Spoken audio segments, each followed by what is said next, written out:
అమరావతి విజయవాడ అంటే ఏంది అది నాకు అర్థం కాల. ఇప్పుడు హైదరాబాద్ రంగారెడ్డి అని రాయం కదా. అవును అవును అవును. కానీ సార్ ఒకటి ఎకనామికల్గా మన గ్రోత్ను ఒక్కొక్కసారి ఇలాంటి పర్యటనలు డిసైడ్ చేస్తాయి. మన రాష్ట్ర పరిస్థితిని బట్టే పారిశ్రామికవేత్తలు వస్తారు. మీరు అన్నట్టు ఏపీకి ఫేస్ అంటే ఒక నగరం ఏదో ఒకటి ఉండాలి అనేది మీరు అన్న పాయింట్. కానీ గతంతో పోలిస్తే గతంలో కూడా దావోస్ పర్యటనకి వెళ్ళారు ముఖ్యమంత్రిగా ఉన్నప్పుడు చంద్రబాబు నాయుడు గారు. ఆ మధ్యలో మిస్ అయిన ఆ ఫేస్ ఇప్పుడు మళ్ళీ వచ్చింది కదా చంద్రబాబు గారి రూపంలో. ఆ చంద్రబాబు గారి ఫేస్ చూసి ఈసారి దావోస్ నుంచి భారీగా ఒప్పందాలు వచ్చేస్తాయి అనుకున్నారు. కానీ ఈసారి అది మిస్ అయింది.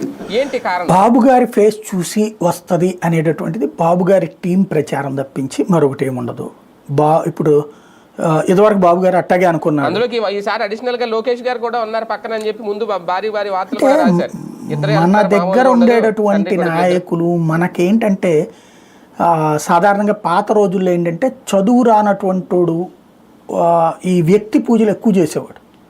బాంచందర కాల్ముక్త అనేటటువంటి. ఇప్పుడు చదువుకున్న బాంచందర కాల్ముక్త అనేవాళ్ళు ఎక్కువైపోయారు.